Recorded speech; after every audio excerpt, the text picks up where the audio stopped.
Fucking shop with the boss in the box!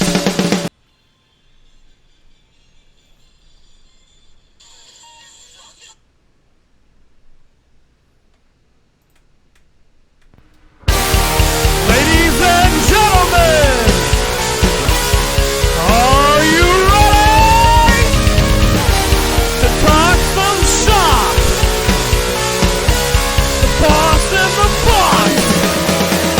Fucking shop with the boss in the box! Fucking shop with the boss in the box! Fucking shop with the boss in the box!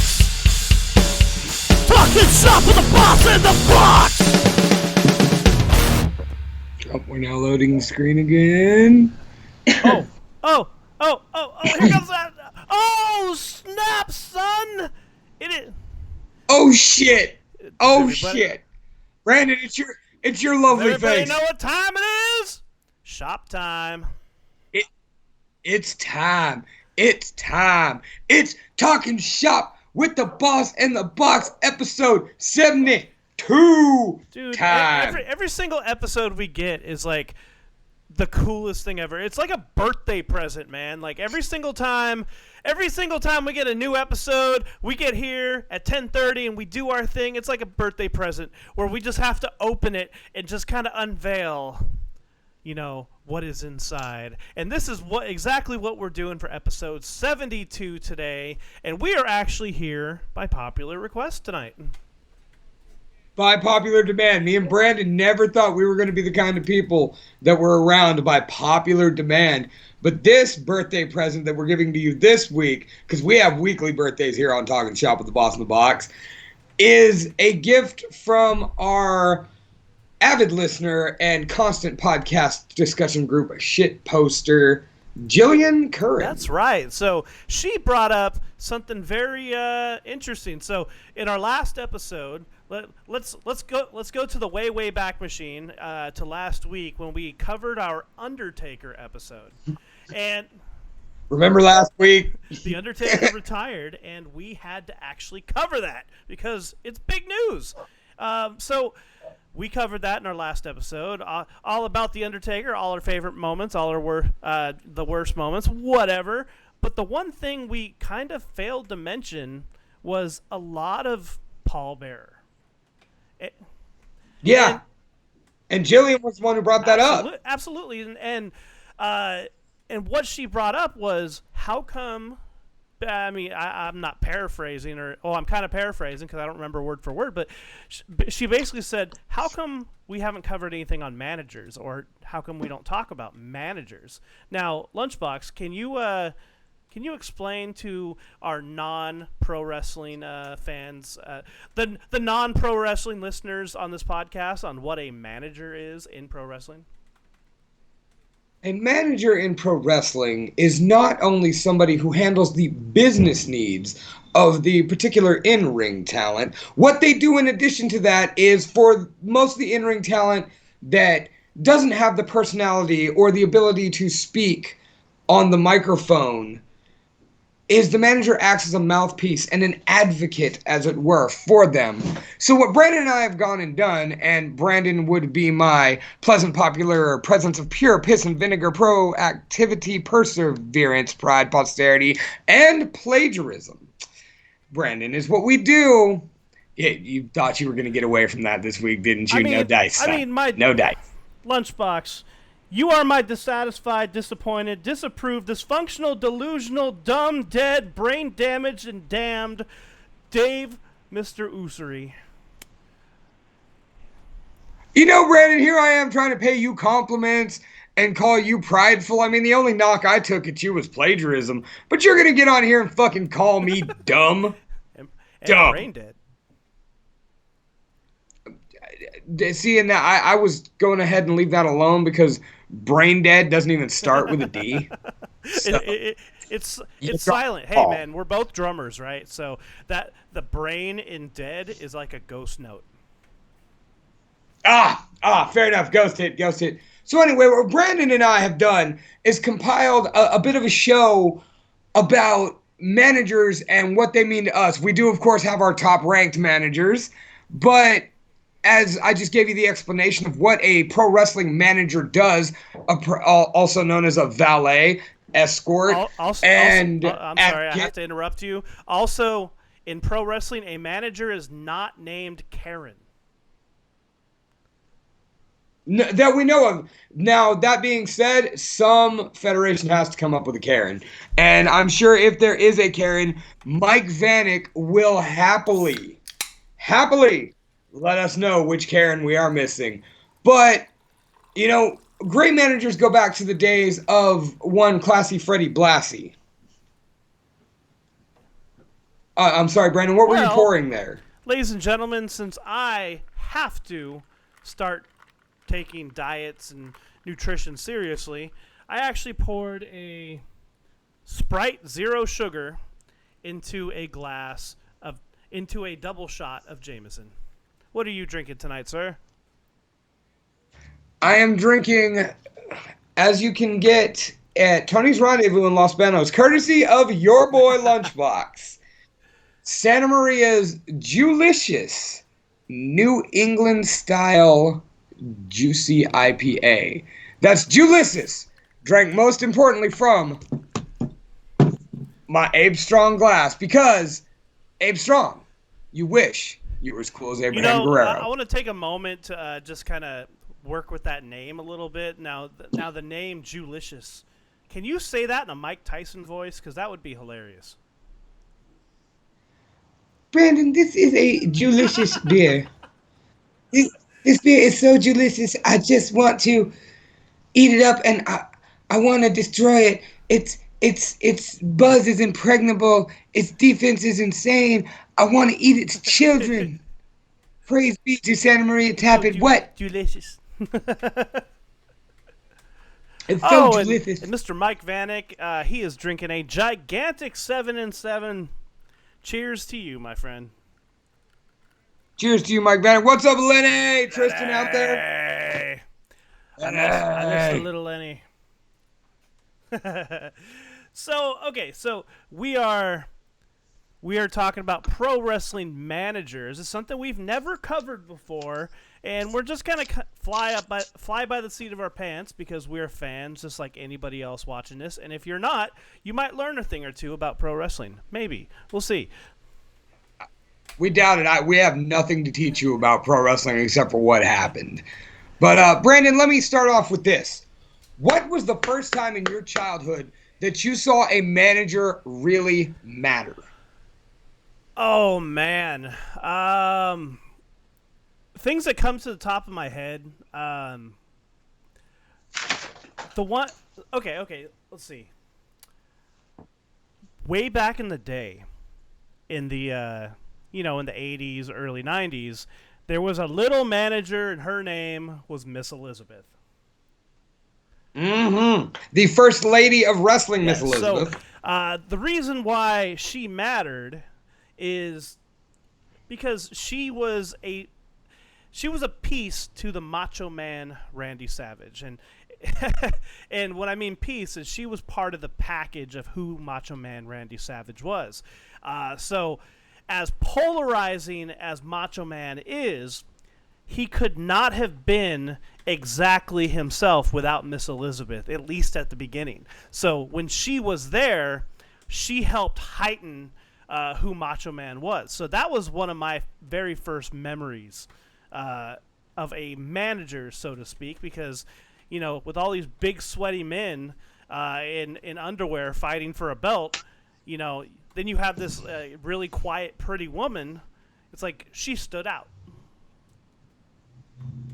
So it was different, and she was graceful. Her gorgeous dresses always matched the ring attire of the Macho Man Randy Savage, who they were a great polar opposite, a true dichotomy to each other, because here you had the Macho Man Randy Savage, yeah, with the capes and the sparkling trunks, and what's wrong with Zubaz pants and leather boots, bitch? If you don't know the name, read my boots. First name Macho, last name Man. First name Macho, last name Man. Just this flamboyant, over-the-top, intense personality, backed up by a very quiet, demure, yet very, first of all, aesthetically pleasing and garish in appearance, but demure in activity. She stood at the ring. She gave looks. She clapped encouragingly. She looked concerned, but she never really interjected herself into a match. And the few times she did, it caused major beefs. Let us not forget the Mega Powers exploding. That's right. The Mega Powers did explode over a woman. And hey, real quick, what's up, Najee? We got one of the collectors on board with us tonight. Mr. Primetime himself, Najee Morgan, friend and guest of the show. And ladies and gentlemen, that deserves a pallbearer. Oh, yeah! All right, welcome, man. All right, so Mr. Mike Vanek, the ghost note of this show, he says Bobby Heenan WrestleMania 3 is his manager standout. You're not even going to ask me mine? I was getting there. God, Mike Vanek outranks me and shit. The third wheel. All right, man. When was the first time a manager stood out to you, Mr. Lunchbox? WrestleMania 4. I was watching a great tag team match between Strikeforce and Demolition. And aside from Hulk Hogan and anybody else at this age in my life, I had no concept of heels and baby faces, good guys and bad guys. I thought Demolition looked cool, and they had on the badass bondage gear from Road Warrior, which I just recently watched, and they had cool-ass painted faces, and they beat the fuck out of people, and they got to tromp around with this little cat named Mr. Fuji, who was a former WWF Tag Team Champion in his day. And now he manages these two brawling bruisers, Axe and Smash. And they're taking on the longtime tag team champions, Rick Martel and Tito Santana, known as Strikeforce collectively.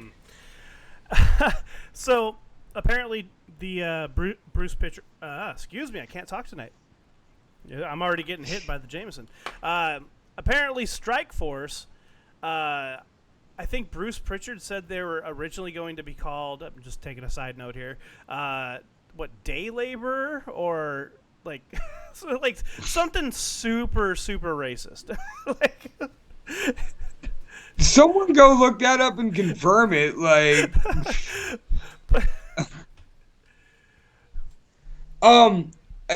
Yeah, I didn't know about that. But anyway, Rick Martel has Smash in the middle of the ring.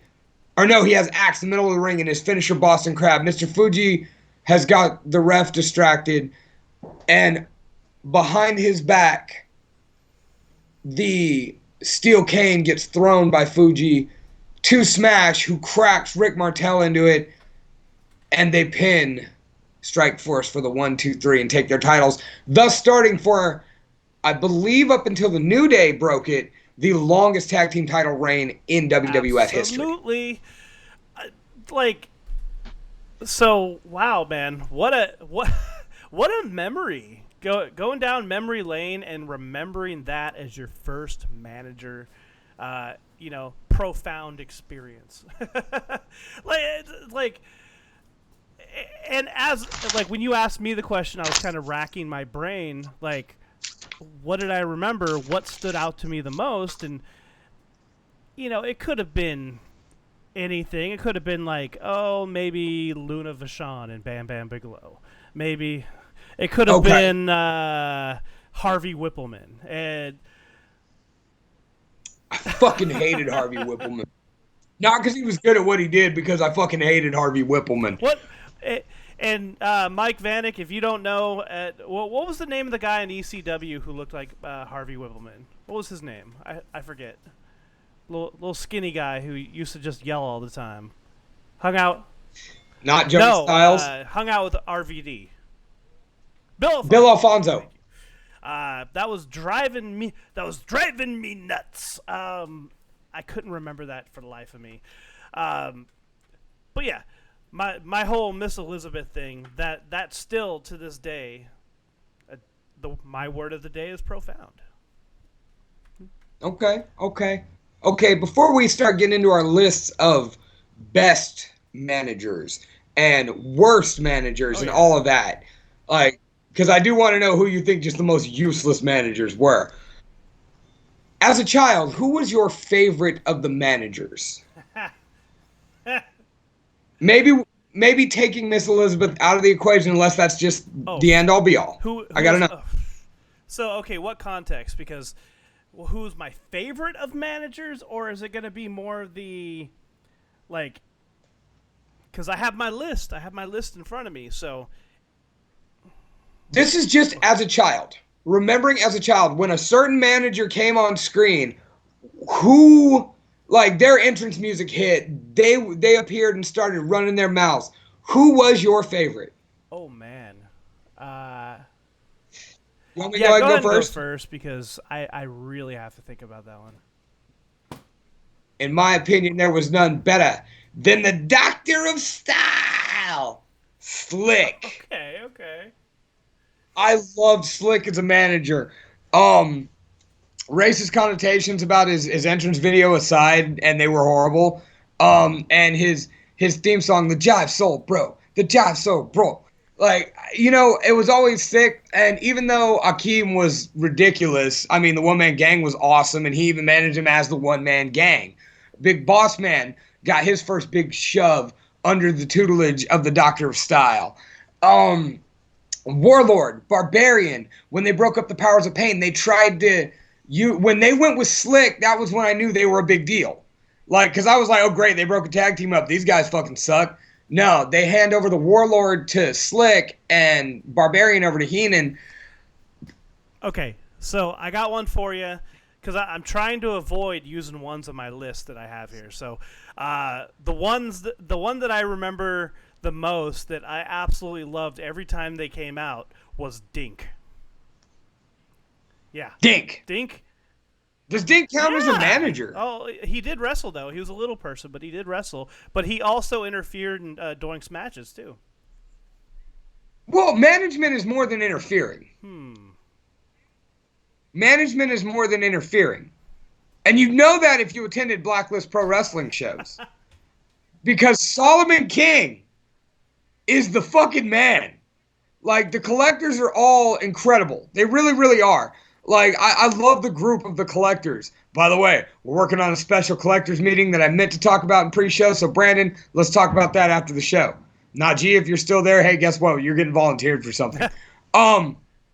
But Solomon King not only is an incredible mouthpiece, a fucking cult leader like presence, but there was one time when Hastings was laid out off the stage at Strummer. Harshaw climbs onto the stage, and fucking Solomon King's down on one hand, doing like a one-handed push-up with one hand, and got his cane behind him like this and the other, and he's doing one-handed push-ups, yelling in Jason Hastings' face, while Harshaw Smith comes off the fucking Strummer stage and just obliterates him.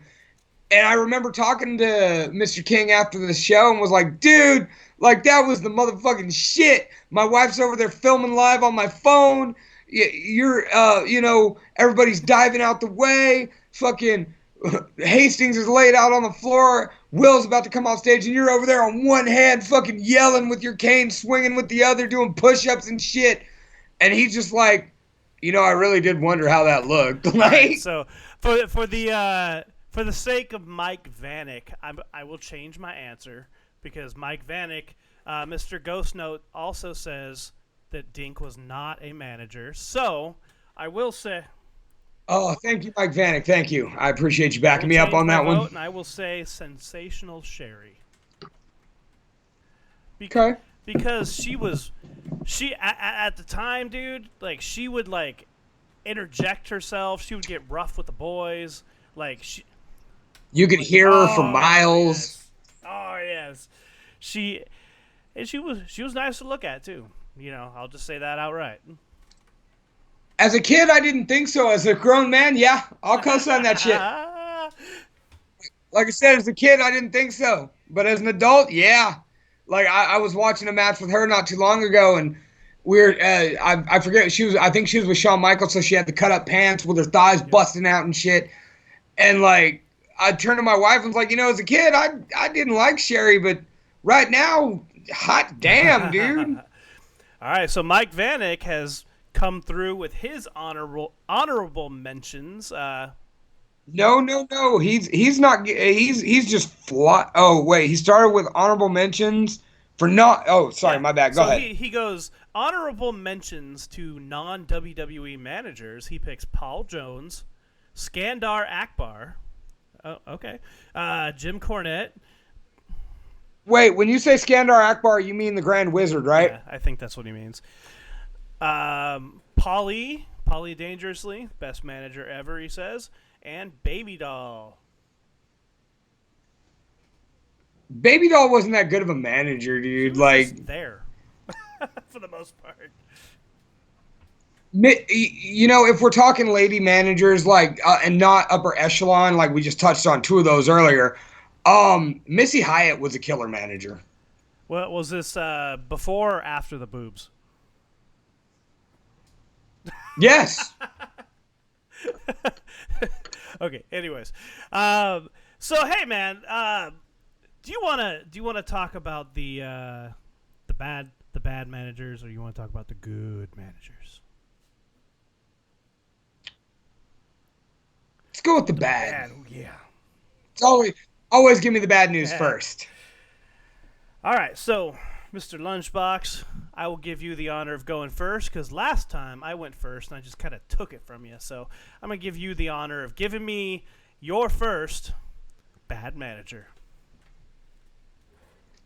This one's going to shock a lot of people as far as things go, but as a manager, I never liked him. I didn't like when he kind of played the role of a manager.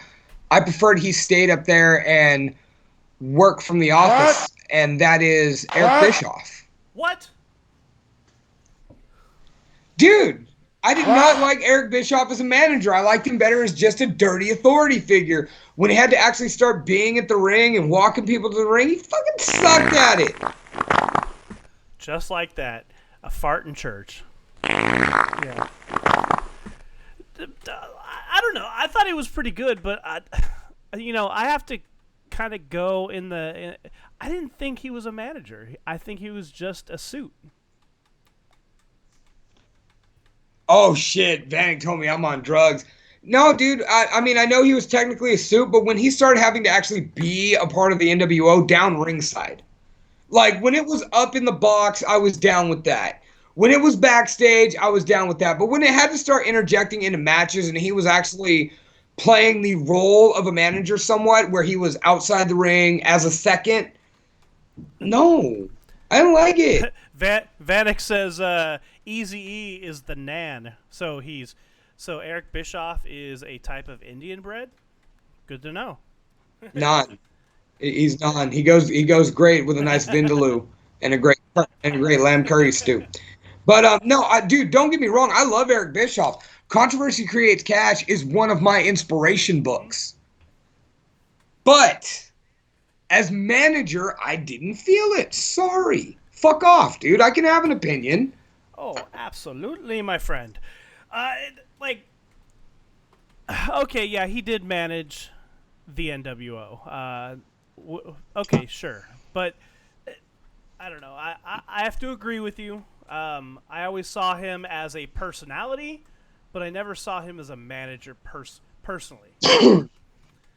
Like I said, I know technically he was not a manager. It's just when he started being more in the ring or ringside, I like it. So what do you got? But I will say this, and this goes for Vanek too, to coincide with what you said. In order to consider Eric Bischoff a manager, you would also have to consider Vince McMahon a manager because it was the same type of role. And at times he was. But Vince McMahon was good at it. That's true. Okay. All right, I'll co-sign that. All right, so I think my answer is not going to be as controversial as yours. But let's see. On my little list I have here. So, remember how I talked about Miss Elizabeth as one of my first memories as a manager? I also thought she was fucking terrible. Oh, dude! No, okay, so let me explain. So, whoa, hold on. You're saying your take's not going to be as controversial as mine? I think that was bullshit and a half. But please All right, proceed. so looking back on the tapes, look at on the tapes. Looking back on the network and the old wrestling stuff that I got, like she didn't do anything really. Like she got talked down to. She was part of Macho Man's overall package, which was great. It's good to have a good looking woman on your side, but like she didn't do anything. She didn't talk for him. She was just there. And most of the time most of the time I'm sniffing glue. Thanks. Most of the time, like she was sent to the back because Macho Man didn't want her around. And I know that was part of the dynamic that they had as a personality and as a duo, but as a manager, she didn't do anything, really. Okay, I get what you're saying, but I think the whole thing there was proof that Macho Man only needed her as his muse, as his inspiration to excel. So even as a heel, he wasn't a shit heel that had to be cowardly about it. Aside from occasionally using her as a shield, Yeah, he did. he he won on his own, and she was his muse. She inspired him to greater heights. So I'm gonna have to say, Brandon, you're sniffing glue. All right. Well, that is my number five, or number four, number five, whatever. Worst managers. She's not bad, but she's not for me. All right, Okay, give me another one, sir. Give me another one. I'm gonna go current. Leo Rush was garbage. Huh. Well, okay. Like,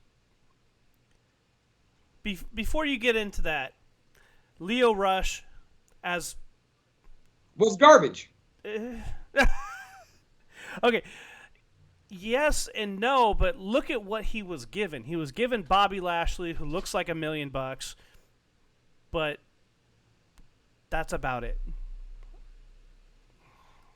I don't understand Lashley's problem in TNA, or I'm sorry, WWE, because he was so good in TNA. Maybe it was the dance partners worked better for him. Maybe he just got down perfectly in that weird six-sided ring. But Leo Rush was just so annoying, and not good manager annoying, not even good heel manager annoying, just annoying. He bothered me. He made me change the channel. Yeah, I mean he was kind of like uh, a really turned up version of Kevin Hart. Like a not funny version of Yes. Kevin Hart. Like if Kevin Hart just stopped being funny, that was Leo Rush. Yeah, I mean, I thought I'm co-signing that, Mike Vanek. Leo Rush was a great wrestler, is a great wrestler. I did not like him as a manager. yeah, okay. Let's And they tried the same thing with Sami Zayn. Yeah, that didn't go over well. That didn't go over too well. That's because it sucked. If you're not great on the mic, don't use a live mic during a match I'm supposed to be paying attention to. I mean, first of all, if the match should be good, I shouldn't be listening to some idiot outside. And if the match isn't going to be good and I'm supposed to focus on the dude outside needs to be Yeah. better than that. All right, so Yes. I'm trying. Okay, I didn't get a chance to do my proper research, but one of the names that came to mind for me was actually, and yes, Kevin Hart is very funny, Vanek. Um, Kevin Hart, I do find him funny, but he's one of those people I always wait for that gigantic, huge laugh moment. Like, I always feel like I'm building to something that never gets there. Yeah. Okay, so another one that came to mind, which I didn't like it. I wasn't always a fan of this person, anyways, and just the fact that they threw him in a manager role just annoyed the ever living shit out of me. So, and that is Bob Backlund. So, How dare you? How dare you? He was going to make Darren Young great again. Man, Darren Young was actually already great. He He was. He actually really, really was. and I will say one thing about Darren Young, by the way, is I went to a live event way back in the day when Titus O'Neil and Darren Young, when their tag team broke up, they actually on like house shows and stuff like that, they actually had like some baller ass matches, and I got to see one of them between the two of them, and it was phenomenal. It was fantastic. They beat the shit out of each other. But anyways, about like Bob Backlund just drove me insane. Like I thought he was annoying. I couldn't stand looking at the dude. Like every time he came on screen, he just it never fit any mold that he was thrown into. Like he was with Kurt Angle, he was with Darren Young. It didn't fit. You got to dig back though. Like when Bob Backlund, Dominic DeNucci, and the Iron Sheik were following around Mick Foley, trying to get him ready for The Rock.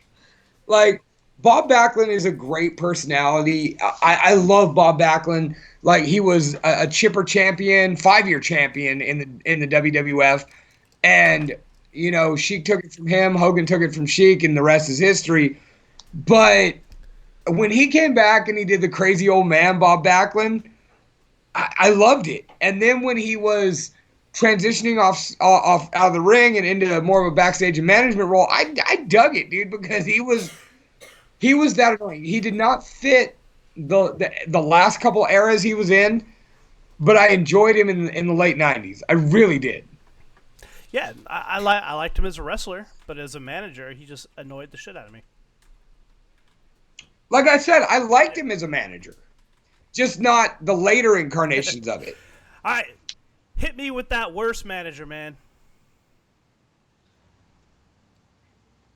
AOL's most downloaded lady, Sunny. Dude, like Sunny was hot as fuck. She was the first diva, really. And you know, there was a reason why Sunny was badass. Now as manager though, like they just kept throwing everybody with her, being like, well, they're next to Sunny, so she's getting attention, so they'll get attention. I will reserve my comments for later. Okay. I thought that was why we were here to talk about our comments. Well, I'm trying to go in order, so I will. Sonny hit on Mike Vanek while he was trying to get a beer, and next time we are holding him to telling us that story. Maybe a bonus piece? Absolutely. Maybe a bonus piece. And, you know, if Sonny hit on you trying to get a beer, you probably could have hit that too, because apparently everybody's trying to hit it or has hit it. She farted in her porno. What? She farted, straight up. I didn't know she farted in her porno. Yeah. I just made Heather crack up.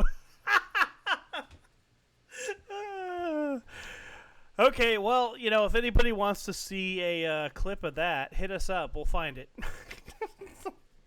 Just go to Pornhub. Don't bug me for that shit. It's easy to find. We can talk about it. Hit your boy up. Slide in my DMs. We'll talk some shit about how it was really disappointing to see Sunny in porn and then she farts. You know what? Just for that, I think we deserve a pallbearer. Oh, yeah.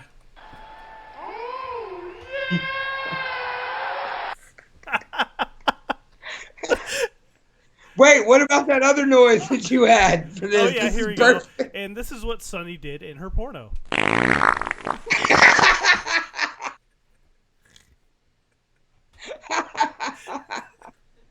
Oh, my God. I had no idea, and I know what I'm doing tonight.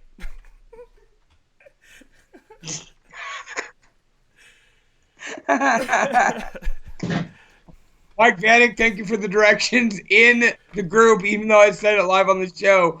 Go on Pornhub and search Sunny. Anyways, what were we talking about?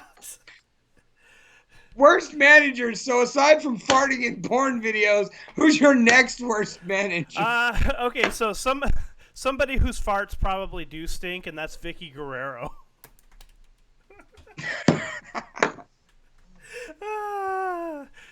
Uh, you know, back in the day, watching her, like she was the turn the channel moment every time she came out with the excuse me's and all of that shit. Now, I think it's hilarious. But back then, I was like, oh come on, not again. Dude, Vicky Guerrero was great. Like I'm not gonna say she was up there with the top managers, but I really enjoyed Vicky Guerrero's on-screen character. And I had friends tell me Eddie would roll over in his grave. I was like, Eddie would fucking jump out his grave and do a backflip and a frog splash and be so happy about the way she's doing it. Because when Eddie was healing out, Eddie was the best. Eddie was the best. Period. Like Eddie is one of those tragic stories that goes to what if. What Oh if? god, yeah. You know? And Yeah. Vanek just spit out his drink.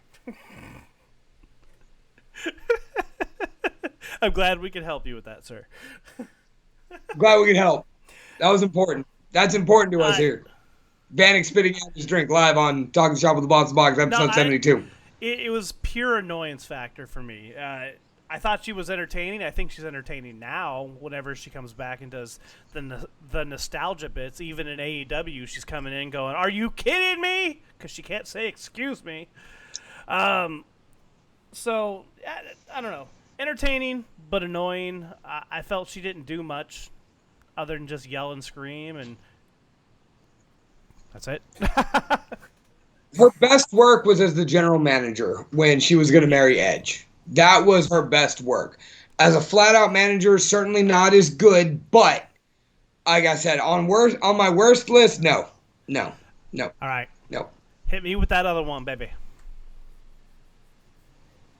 Sable. Oh, man, I'm going to agree right out the gate, man. She sucked.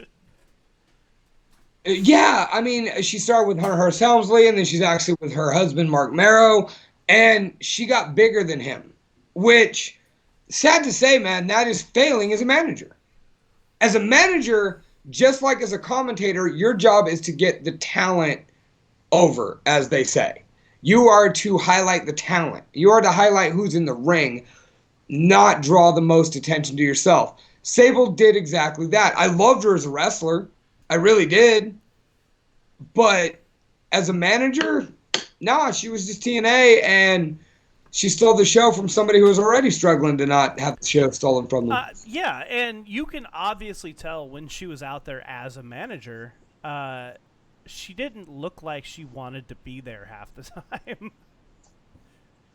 She just had the stick up the butt face, and just looked like she wanted to go do other things, and you can tell that instantly. And, and speaking of Brock, she did go out and do other things. Big things. The next big thing, as it were. Yes. Okay, so you guys are gonna yell at me.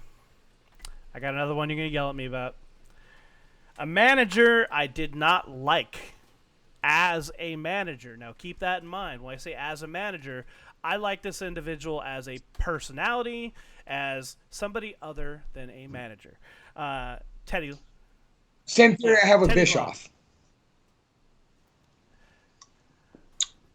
You know, he was thrown into teams, and most of the time he wasn't with teams very long, and he just kind of bounced around as a manager. But as a general manager, he was fantastic. You know, Teddy Long was that workhorse of the business that just did every fucking job until he found his spot. And I agree, his spot was as a general manager. And tonight you are going against The Undertaker. Holla! Holla, holla, holla! You feel me, dog? Yeah. Yeah. No, I'm with you. I'll co-sign that. I did not like Teddy Long as a manager. I don't really have much else to say about There's that. not a lot of bad things to say about him. I just didn't think he was a good manager. So that's really it. So otherwise, I'm going to talk in circles. So, Lunchbox, give me another. Give it to me. I do not have. I agree, Vanek. Teddy Long's WCW work was better, but he was a better referee than he was a manager, in my opinion, in WCW. Yeah, I agree. World class referee, no doubt. I'm sorry, Mike Vanek is posting in the comments, and I do try to keep up with the comments here. Honestly, man, that was all I had for bad managers. But if I could drag one out,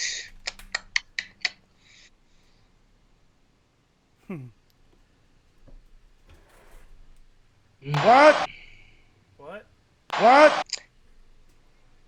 I'm gonna go ahead and leave it alone because I'm gonna say the one I wanted to drag out, I have a feeling is gonna come up later. So I'm gonna go ahead and let that go.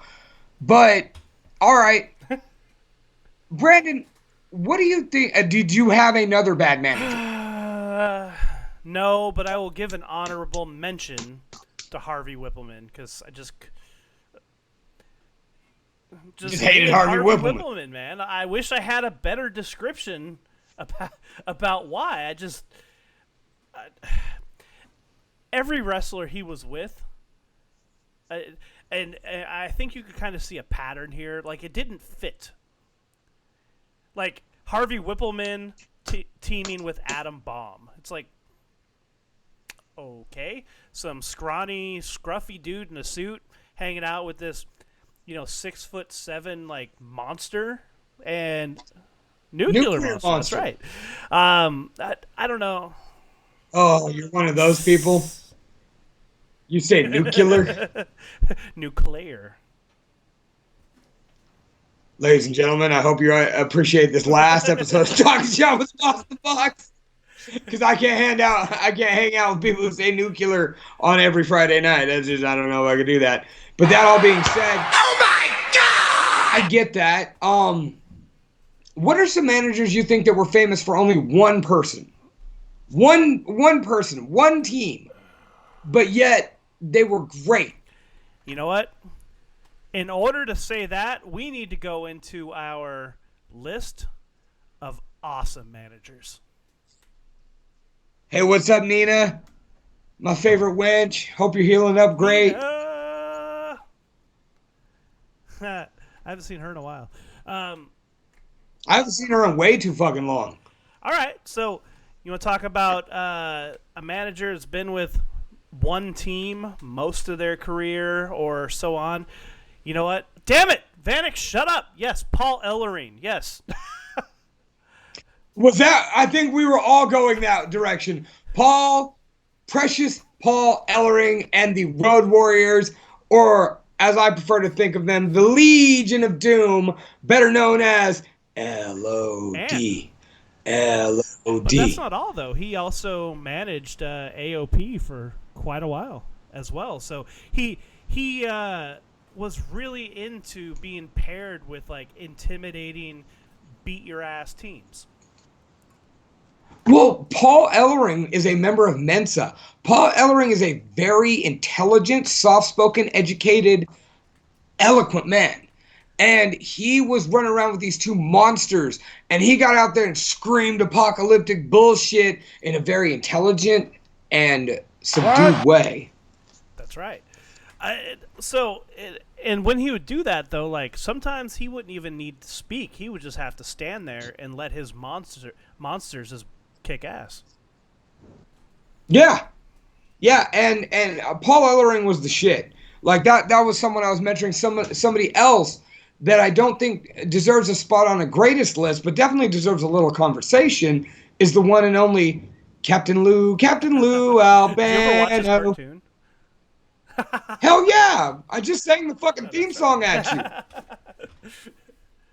Captain Lou was the shit, man. He embodied the spirit of the Wild Samoans without actually being one of them. He, the rubber bands and the face piercings, a big part in the rock and wrestling connection, bringing wrestling to the mainstream in the 80s. Dude, I raise my glass to Captain Lou Albano. Indeed. Can't say anything bad about the man other than the fact that he played Mario in the Super Mario Brothers cartoon. Why are you saying that's a bad thing? That's not bad on Paul Ellering, or I'm sorry, Captain Lou Albano. Good for Captain Lou. Oh, just if you look back and watch it like now, it's kind of hard to watch. You know what, Brandon? You're kind of hard to watch I at am. times. I totally am. He's a 16 tag team champions. Okay, thanks, Mike. He's a 16 tag team. He had 16 I tag team know. champions. I'm just reading it verbatim.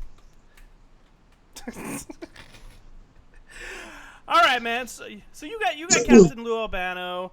I chose Paul Ellering. It's great picks already. This is not my list. These are honorable This mentions. is the list. No, I mean, if we're going to the list, those were honorable mentions. Are we moving on to our greatest Yeah, manager man. list? We did that like 5 minutes ago. Where have you been? No, we didn't. All right.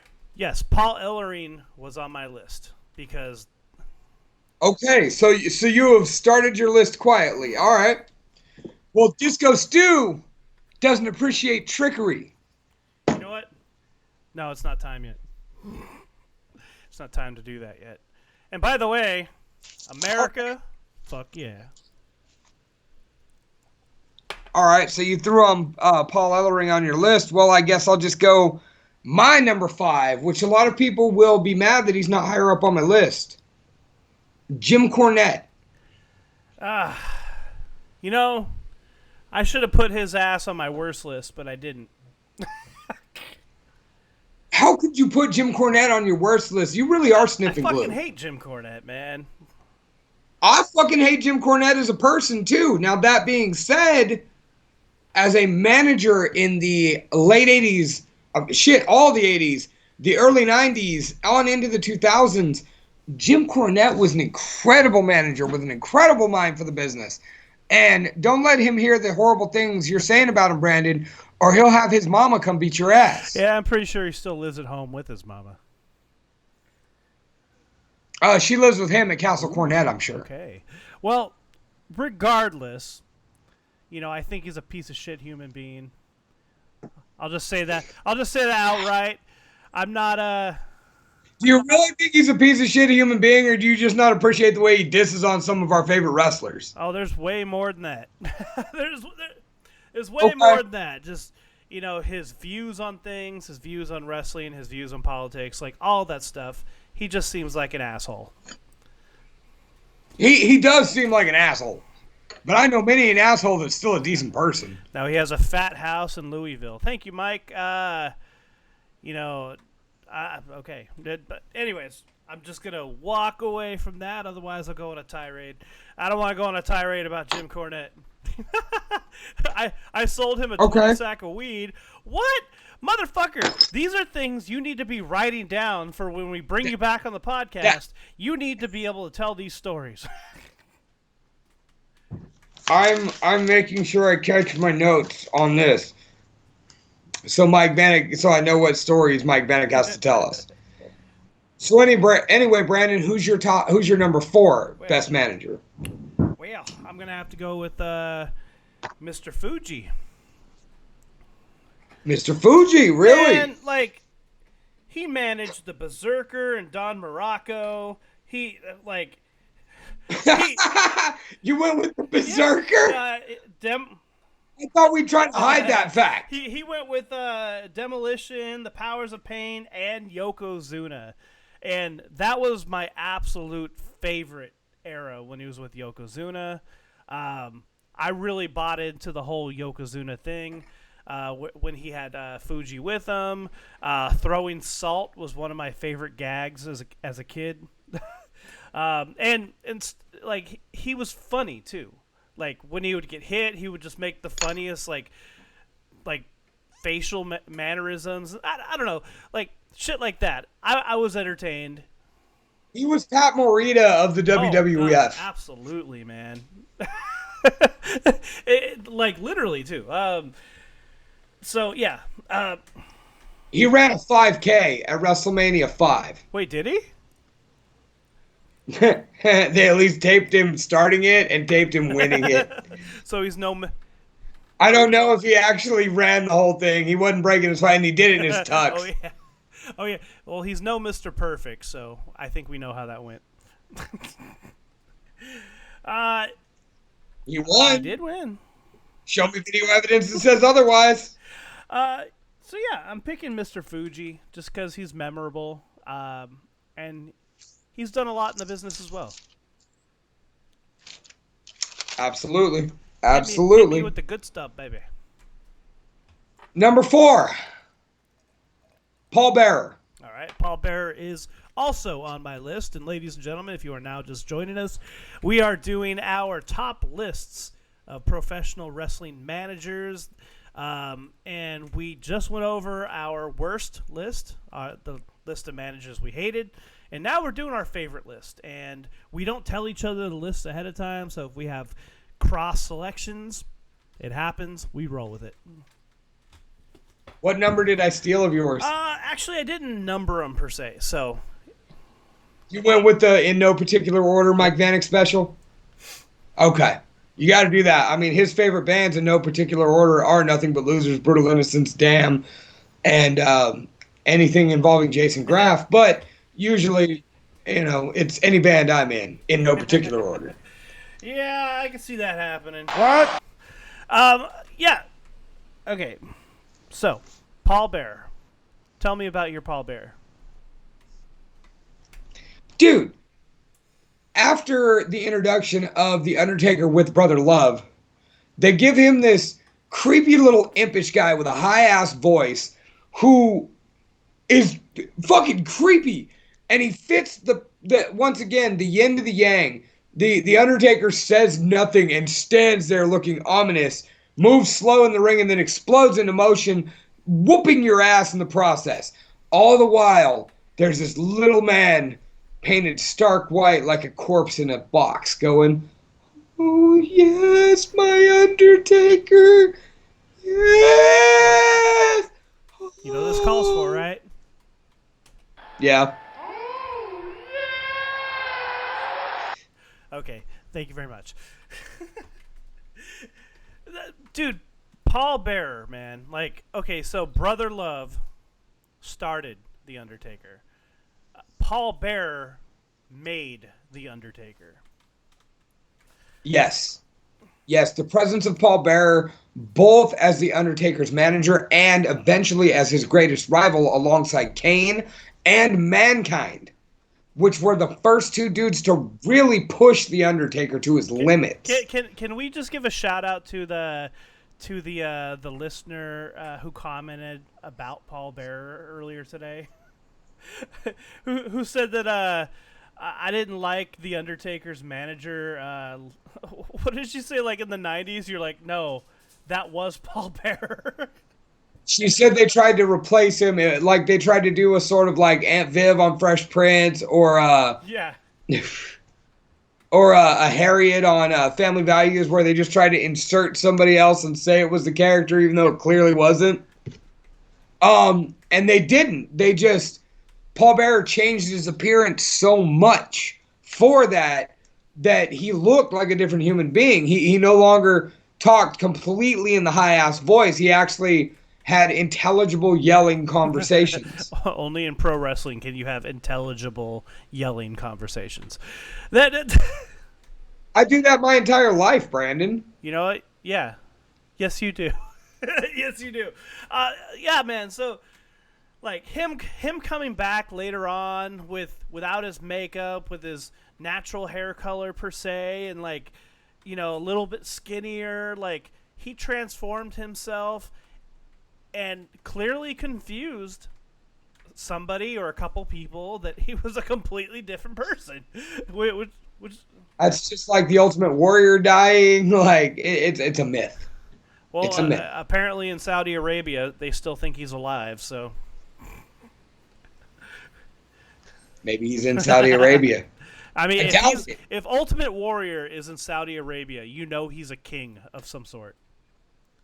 Oh, I thought you meant Paul Bearer. I know. We shifted conversation. Anyways, back to Paul Bearer. Well, I mean, but, Paul Bearer deserves a spot on this list, and that's all I have to say about that. Brandon, hit me with your next greatest manager. I'm going to have to go with Sonny. Sunny is still talked about today as her work as a manager, and not just because of her terrible porn work. Where she farted. Oh, hold on. All right, there you go. So, like, you know, she back in the day, like the Attitude Era and pre-Attitude Era per se, like, you know, she managed the Smoking Guns, the Godwins, the Body Donna. Well, started with the Body Donnas. You know, like as a manager, she was egotistical. You know, she was hot and she knew it. And as a heel, she made you mad at her every time, and she was good at it. Fuck Sunny, she was on my worst list. Not only did she fart in her porno, but she also, like I said, she was more big than her talent. Nobody ever got better by being with Sunny. Sunny got better. Like, nobody ever improved their position being with Sunny. That's not good management. She gets a down vote. All right. Oh, yeah, she also managed Legion of Doom 2000 for a short time. Which... And was hot as fuck doing it. Oh my god! Yes, she was. Now, dude, like, I don't know. You know, as a kid, I mean, what was this, like, early... This is, like, 96, 95, 96 that she was around. And as a teenager, whoo, that's all... When she came on screen, that's all I could think about. No doubt, but like I said, that's not good management. Well, looking at it now, I thought she did great. I thought she did well, but you are right in the aspect that she only elevated herself. And that's not good management. Vanek says, dude, what about no gimmicks needed Chris Candido, her husband? No gimmicks Chris Candido, who flopped out in the WWF. Yeah, but was a big name in ECW. That's like saying he's a big name in Los Banos.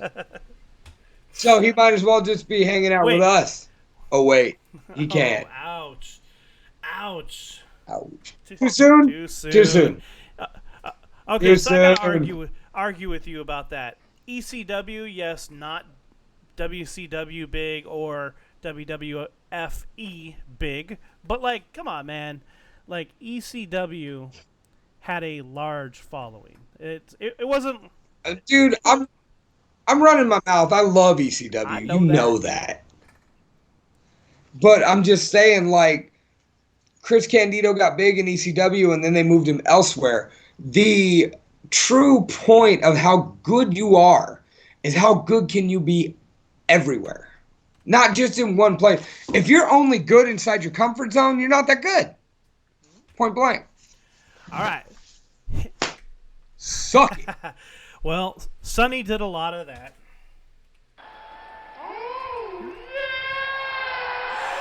Now, we're kind of winding down here to our final favorites, per se. Why don't you give me another one, sir? What list of greatest managers would be complete without the inclusion of the one and only baby, the mouth of the South, Jimmy Hart? Once again, Jimmy Hart is on my list as well. I would be upset if he wasn't. Dude, the mouth of the South managed everybody from the Hart Foundation to the Honky Tonk Man to Hulk. The great immortal Hulk Hogan. To Brutus the Barber Beefcake. We don't need to talk about that. But Jimmy Hart was just the greatest, man. No matter, I mean, he would come out with multiple different wrestlers, switch his ring attire. He wrote entrance music for like damn near everybody. I mean, dude, Jimmy Hart was the ultimate hype man. And, you know, you took the freaking words right out of my mouth, man. He was colorful. He was loud. He used that megaphone to its advantage. Like, either as a tool of louder speaking or as a weapon. Man, when you think of professional wrestling, so when you're not really a wrestling fan. When you talk to somebody and go, "Hey man, do you like pro wrestling?" They go, "What, like Hulk Hogan?" Yeah, like Hulk Hogan. If you ask those same people who was usually around Hulk Hogan, they'll usually say the little guy in the loud jacket and the megaphone. That's recognition right there, man. Yeah, absolutely. Mike Vanek met Jimmy Hart at Jimmy Hart's Bar and Grill on the beach in Daytona when he was on tour with Moonshine Bandits and Twisted. He watched Which Raw with them. Wow, that's pretty cool. Mike Vanek, what haven't you done? Who haven't you met? Oh, Mike Vanek's got some stories. That's on the list. Speaking of lists, I want to give a shout out to Joseph Rush. He's got stories too, and I want to hear those stories. I want to put him on camera and interview him, and I'm putting him on the spot. I have to get him to listen to make that matter. Mike Vanek, work on that, will ya? Please. Getting JoJo to listen? JoJo does what the fuck JoJo wants. Yeah, man. So, Jimmy Hart, pretty much at the top of the echelon in terms of managers, man. The word is echelon, Brandon. Tomato, go fuck yourself. Potato, let's call the whole thing off. And call you out on Brandon. Who is next on your list of greatest managers? I'm going to actually cop out here because that was my entire list. Did I steal your whole fucking pretty list? Much my whole list, yeah. But the cool thing is we're on the same page. We know what's good. So, I've got two. You got two. Okay. And I'm sorely disappointed, and I'm actually surprised that as an honorable mention and a weird fuck this guy for me, Paul Heyman is not on your list. You know, I didn't recognize the brilliance of Paul Heyman until way late into my fandom of professional wrestling. See, I don't like Paul Heyman. I loved Paulie Dangerously, but I don't like Paul Heyman. And why is that? What is the stark difference there to you? Paulie Dangerously was a great shitheel manager. Back when nobody had a cell phone, he had the 12-foot fucking beer bomber size cell phone that he fucking whacked people with. He always had the headset on? No, sometimes, and then occasionally he'd just run around with it in his hand. He was great as Paulie Dangerously, but as he went on, and don't get me wrong, incredible mind for the business, great creative guy. I mean, he kept ECW afloat for years. Paulie was the shit, Mike Vanek says. But as currently, I feel he's tarnished his legacy by being with Brock Lesnar. I really do. I mean, yeah, I have to agree with that because repetition, leads to nowhere. So if you're doing the same thing over and over and over again, now it would be one thing if he was turning the page while working with Brock Lesnar and like trying different things with him. And that doesn't happen. It's the same old every single time. Exactly. But that was my quick fuck you to Paul Heyman. My number 2 greatest manager, and a lot of people think this should be my number 1, but I'll get there. The great Bobby the Brain Heenan. Absolutely. And I am disappointed he's not on your list, Brandon. You haven't even touched on the great Bobby the Brain Heenan, the leader, the father of the Heenan family, which included such members as Andre the Giant, Haku, the Brain Busters, Barbarian, amongst many others. Bobby the Brain Heenan managed like a wrestler and wrestled like a manager. Yes, he did. The reason he was not included on my list, and this is what I was talking about earlier in the podcast, was I didn't put him on the list because I was a fan of his commentary. not his managerial work. His barbs with Tony Schiavone and Gorilla Monsoon throughout the years were legendary. Like there was no better announcers than Bobby Heenan when he was paired, at least with Gorilla Monsoon and Tony Schiavone, man. Like the comments he would make, like, made the show themselves. I'll agree with that. I'll agree. And the Bobby Heenan show was incredible. Saturday Night's Main Event, where he would sit in the box and talk and run his mouth at people. Like, Bobby the Brain Heenan was the shit. He gets my number 2. And like I said, I feel like a lot of people think he should be my number 1. But this is an opinion, not a fact. So go fuck yourself if you don't like that. Okay, so what is your number 1? Well, Brandon, we touched on this personality earlier.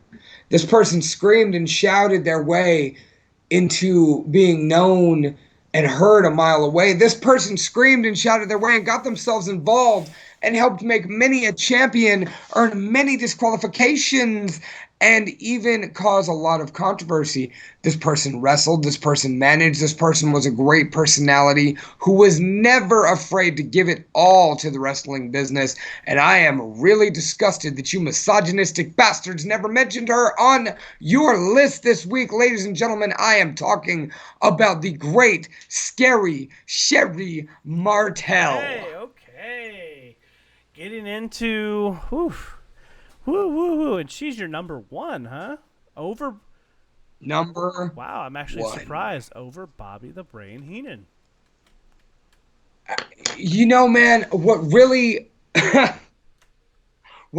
just sold me about Sherry is, like I said, her undying love for wrestling and her ability to understand solely the management role better than anybody. Bobby the Brain Heenan was an incredible manager, but like you said, he was equally as good a commentator, and no man nor woman can serve 2 masters. So if you dabble in a little, you lose a little bit of specialist nature in the other. Sherry Martel was a manager and only a manager. Oh my God! And simply the best to ever do it, in my opinion. Okay. Mike Vanek says we both suck, and Freddie Blassie should be number 1. I disagree with that. That's because you're a fucking dinosaur, Mike Vanek. I mean, who's older, Mike Vanek or Roy Stanley? Definitely Roy Stanley. Nobody knows how old Roy Stanley is. No, you know how old he told you he is. And you're thinking about Cal. No. I know how old Roy Stanley is by the rings in his tree trunk. What are you considering his tree trunk? Maybe next topic of Talking Shop with the Boston Box, episode 73, should be, what is Roy Stanley showing Brandon Blacker when they're hanging out without him? Well, when I'm talking about rings, my friend, I'm talking about the amount of sweat and dirt stains on his NYDM vest. Oh! Yeah, he's gonna give me shit for that one. Oh, wow. I hope he tunes in at some point. Ladies and gentlemen, this has been episode 72 of Talking Shop with the Boston Box. And I have one more honorable mention before we wrap it up tonight. Thank you for listening, everybody. My last honorable mention is actually a brand new manager, somebody who's been only doing the manager thing for a short time. Well, she's been doing it for a little while, but only became in a prominent role. And I'm going to give a shout out to Zelina Vega. Of course you are. But the reason I'm doing it is, if you look around in the modern era of professional wrestling, how many managers are there now? Not many, but her stable sucks. It's not that her stable sucks. It does. Her management is doing fantastic. Like, She is doing great as a heel manager. She's talking the right amount of shit. She's doing the right amount of stuff.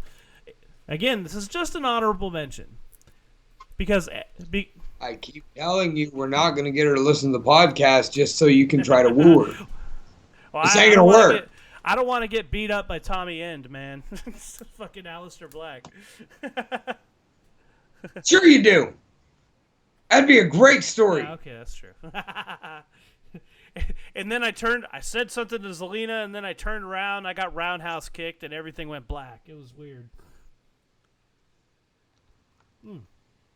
So anyways, that was our manager episode. You know, flying by the seat of our pants, ladies and gentlemen. I hope you enjoyed yourselves. Apparently, we both fucking suck. Thank you, Mike Vanek. But yeah, this has been episode 72, and we're only 18 episodes away from some serious beer drinking. That's 28, but I yes. can't do math. I'm sorry. I've noticed. Yes, in 28 episodes, we will have a drink-along episode. That's right. And we've got some pretty cool stuff in the hopper coming up. Hopefully we can pull it off. And as soon as we get off, since pre-production got cut short tonight, thanks to me and Brandon are going to go ahead. So we might have a couple special things for you in a few weeks here. But, Brandon, where can they find you? Ladies and gentlemen, you can find me on Instagram at the Real Brandon Blacker. You can find my band Suburban Paranoia all over social media. Facebook, Instagram, Twitter. Just search Suburban Paranoia. And, yeah, that's pretty much it. Where can they find you, Lunchbox? You can find me at the Almighty Lunchbox on Instagram. The real name is Dave Ussery. If you want to shoot me a friend request on Facebook, though you probably already have me since you're watching here. You can find my band Nothing But Losers on Instagram, Nothing But Losers on Facebook, Nothing But Loser on Twitter. That is no S. You can find this podcast at Talking Shop with the Boss in the Box on Facebook. You can come join us in the Talking Shop with the Boss in the Box podcast discussion group where we shitpost memes, wrestling, comic books, Simpsons, and Marvel movie bullshit all day long. You can also hear my golden voice at Blacklist Pro Wrestling. That's Blacklist Pro Wrestling on Facebook, Blacklist Pro on Instagram, and Blacklist Pro on Twitter. You can also check out some of our friends of the show, Art and Craft Beer, on Spotify, Buzzsprout, Stitcher, and all of your podcast platforms. You can check out our boy Papo Esco's podcast, Straight Out of the Bodega, on all your podcast platforms. You can hear our boy Omar Rodriguez on the Metal Mixtape at KQSM.com. That's all I'm going with that. And you can hear our boy Norman Skinner on Wednesday nights at Beauty and Brutality, 10 p.m. Pacific Standard Time. And don't forget us at Talking Shop with the Boss in the Box on Facebook, Talking Shop with the Boss in the Box podcast discussion group, Talking Shop with the Boss in the Box on Instagram, and Talking_Shop on Twitter. I think I covered it all. And we're going to leave you with this one sound effect. Ladies and gentlemen, if you also, with all those other things that you that Lunchbox just told you to go do, go check out Pornhub and go see Sunny Fart. Good night!